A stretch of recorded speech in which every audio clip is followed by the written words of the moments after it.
बिस्मिल्लाहिर्रहमानिर्रहीम। Dear student, आज हमारा लेक्चर नंबर 5 है, चैप्टर नंबर 2 का। और हमारा जो आज का टॉपिक है वो है Rutherford atomic model and gold foil experiment. इससे पहले हम लोग पढ़ चुके हैं कि एटम के अंदर जो बेसिक पार्टिकल है वो 3 तरह के पार्टिकल हैं, प्रोटॉन, इलेक्ट्रॉन और न्यूट्रॉन। और ये भी पढ़ चुके हैं कि वो कैसे डिस्कवर हुए। इन सब एटॉमिक पार्टिकल यानी प्रोटॉन, इलेक्ट्रॉन, न्यूट्रॉन, जिन्हें हम सब एटॉमिक पार्टिकल कहते हैं, इनकी डिस्कवरी के बाद फिर प्रॉब्लम ये आया कि ये जो पार्टिकल हैं ये एटम के अंदर अरेंज किस तरह होंगी, उनके अरेंजमेंट का मसला है। ठीक है, तो इसके लिए रदरफोर्ड ने एक एक्सपेरिमेंट किया और उसको हम कहते हैं गोल्ड फॉयल एक्सपेरिमेंट। और उस एक्सपेरिमेंट की बेस पर रदरफोर्ड ने एक एटम का मॉडल दिया जिसे हम कहते हैं रदरफोर्ड एटॉमिक मॉडल। एक्सपेरिमेंट कैसे किया कि उन्हें सबसे पहले एक गोल्ड फॉयल ली, सोने की बिल्कुल बारीक तह ली, टिश्यू पेपर की तरह या शायद इससे भी बारीक। और कितनी बारीक थी? 0.0004 सेंटीमीटर इसकी थिकनेस थी। मतलब इतनी ज़्यादा ये बारीक गोल्ड फाइल थी, सोने की तरह थी।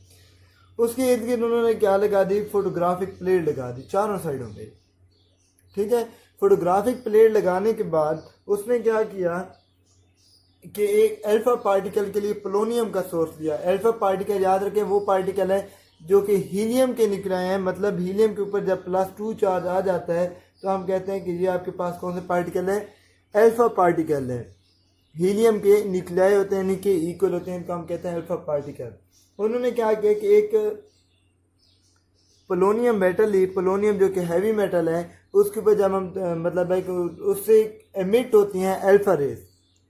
ठीक है, पोलोनियम एक नेचुरल रेडियोएक्टिव सब्सटेंस है जिससे ऑटोमेटिकली रेज खारिज होती हैं। और कौन सी रेज खारिज होती हैं? अल्फा पार्टिकल खारिज होते हैं, यानी कि वो रेज जिन पर +2 चार्ज होता है, हीलियम के निकले होते हैं। ठीक है, तो इसको उन्होंने क्या किया कि इससे जब गोल्ड फॉयल के ऊपर बम्बार्डमेंट की गई अल्फा पार्टिकल के, तो उसके जहन में ये था कि ये सारे के सारे पार्टिकल पास ऑन कर जाएंगे। ठीक है, he bombarded alpha particle on a 0.00004 centimeter thick gold foil. Alpha particles are emitted by the radioactive element like radium and polonium. And the alpha particles are actually helium nuclei having He+2 charge because they can penetrate through a matter to some extent. ठीक है, क्योंकि इनकी penetrating ability होती है, ये penetrate कर जाते हैं चीज़ के अंदर, किसी भी सब्सटेंस के अंदर घुस जाती हैं। तो इस वजह से उन्होंने ये एक्सपेरिमेंट किया गोल्ड फॉयल एक्सपेरिमेंट में।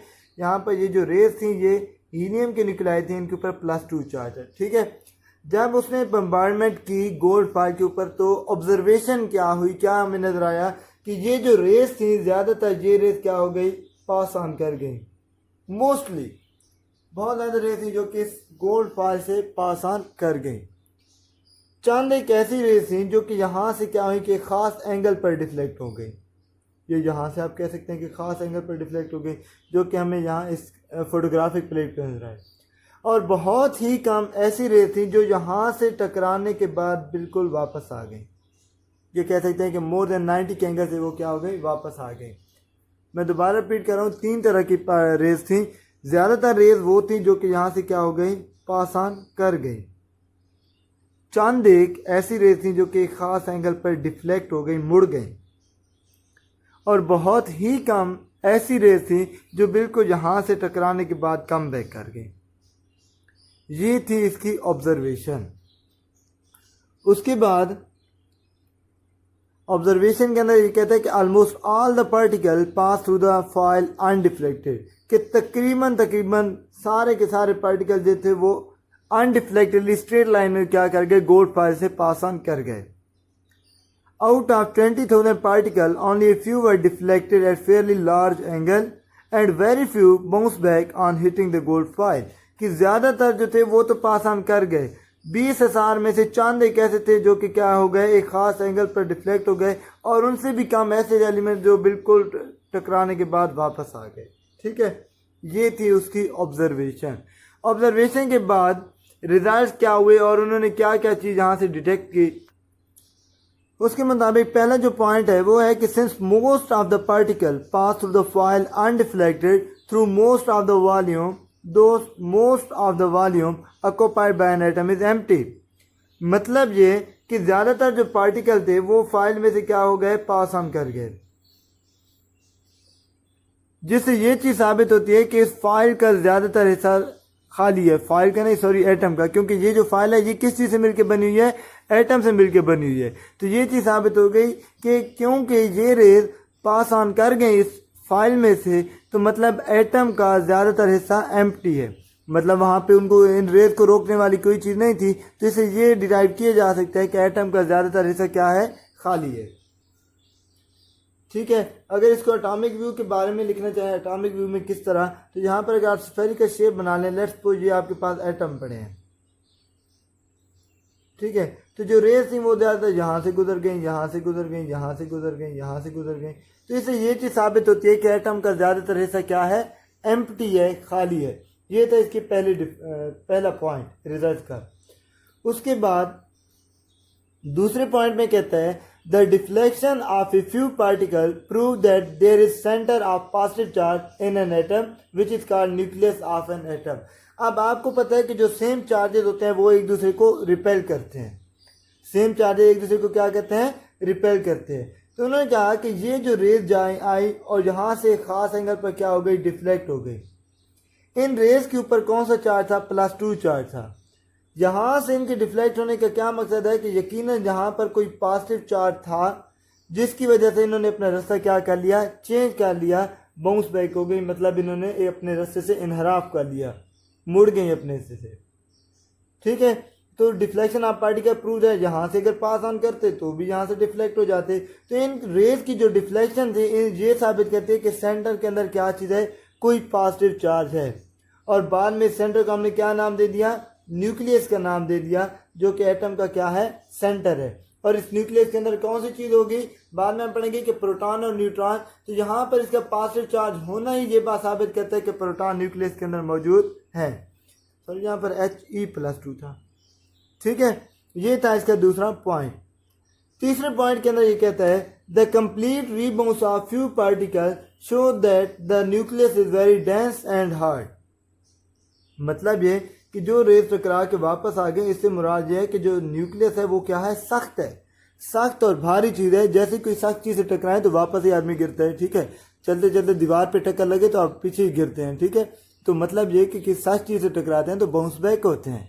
तो इससे ये चीज़ साबित हो गई कि ये जो पार्टिकल टकराने के बाद बिल्कुल वापस आ गए, उससे ये साबित होता है कि सेंटर में कोई सख्त चीज़ है, हार्ड चीज़ है, जिसका डेंसिटी ज़्यादा है, जो कि थोड़ी भारी है, और वो न्यूक्लियस होता है सेंटर में। तो ये चीज़ साबित हो गई that the complete rebounds of few particle show that the nucleus is very dense and hard.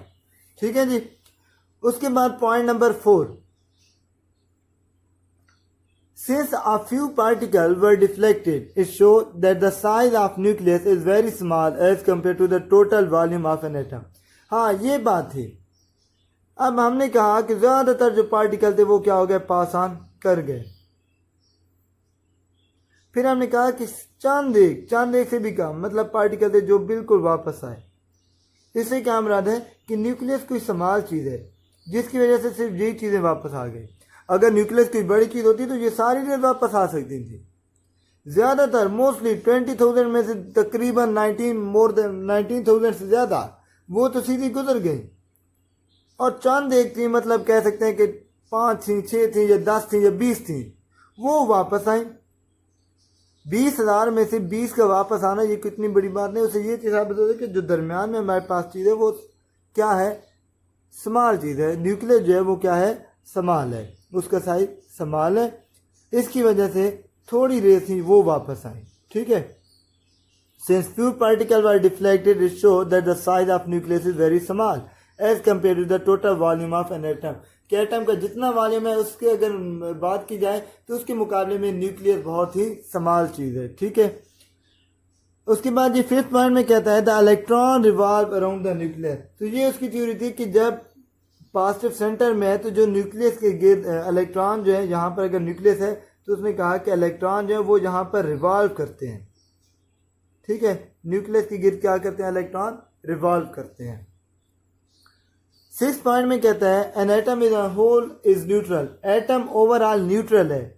Therefore the number of electron in an atom is equal to the number of proton। ये हम पहले chapter में भी बात कर चुके हैं कि ओवरऑल एटम आपके पास न्यूट्रल क्यों है, क्योंकि जितने एटम के अंदर नंबर ऑफ प्रोटॉन होते हैं उतने उसके अंदर क्या होते हैं, नंबर ऑफ इलेक्ट्रॉन होते हैं। दूसरे लफ्जों में जितने पॉजिटिव चार्जेस होते हैं उतने ही नेगेटिव चार्जेस होते हैं, तो ओवरऑल एटम के ऊपर चार्ज नहीं होता। मैं छोटी सी एग्जांपल दे देता हूँ, किसकी, ऑक्सीजन की बात कर लेते हैं। तो ऑक्सीजन के अगर है आपके पास 8 प्रोटॉन है तो उसके अंदर 8 इलेक्ट्रॉन होंगे। 8 प्रोटॉन है तो उसके अंदर इलेक्ट्रॉन भी कितने होंगे, 8 होंगे। तो जितना प्लस चार्ज है उतना माइनस चार्ज है। ओवरऑल जो एटम है वो आपके पास एक न्यूट्रल स्पीशीज है। ठीक है जी। 7 पॉइंट में ये कहता है कि except electron all other fundamental particle lie in the nucleus. मतलब ये कि इलेक्ट्रॉन के अलावा, इलेक्ट्रॉन तो वो है जो कि रिवॉल्व करते हैं कहाँ, न्यूक्लियस के अराउंड रिवॉल्व करते हैं, शेल्स के अंदर हम पढ़ेंगे बाद में।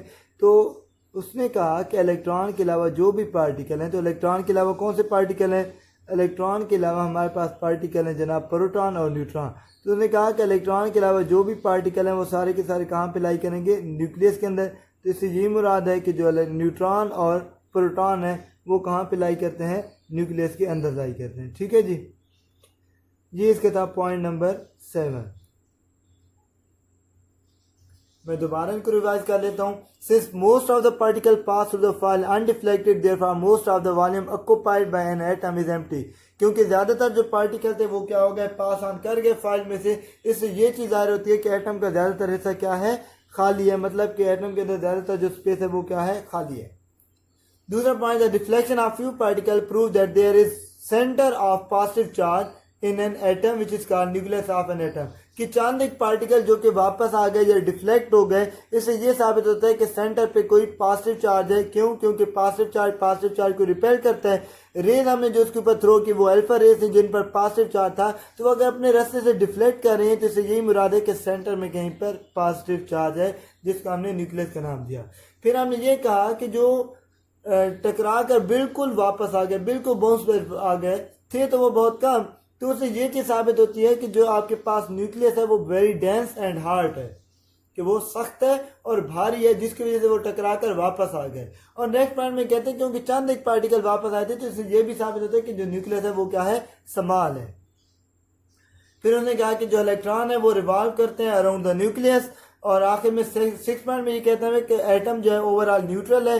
क्यों न्यूट्रल है? क्योंकि जितने एटम के अंदर नंबर ऑफ प्रोटॉन होते हैं पॉजिटिव चार्जेस, उतने उसके अंदर नंबर ऑफ इलेक्ट्रॉन यानी नेगेटिव चार्जेस होते हैं। तो एटम एज ए होल क्या होता है, न्यूट्रल होता है। Except electron all in the fundamental particles that lie within the nucleus are known as nucleon. हाँ जी, कि जो इलेक्ट्रॉन के अलावा जो पार्टिकल होते हैं वो न्यूक्लियस के अंदर लाई करते हैं, यानी कि प्रोटॉन और न्यूट्रॉन जो है वो न्यूक्लियस के अंदर लाई करते हैं। और जो आपके पास पार्टिकल न्यूक्लियस के अंदर लाई करते हैं उनको हम न्यूक्लियंस कहते हैं। तो हम ये भी कह सकते हैं कि proton and neutron are nucleons because they lie in nucleus. ठीक है जी, ये थे इसके पॉइंट्स थ्योरी के। उसके बाद है कि रदरफोर्ड के डिफेक्ट्स क्या थे। रदरफोर्ड के डिफेक्ट्स, 2 डिफेक्ट्स थे जहां पर आपकी बुक में 2 लिखे हुए हैं। पहली बात यह कि हमारे पास एक थ्योरी थी जिसको हम कहते हैं क्लासिकल थ्योरी ऑफ रेडिएशन।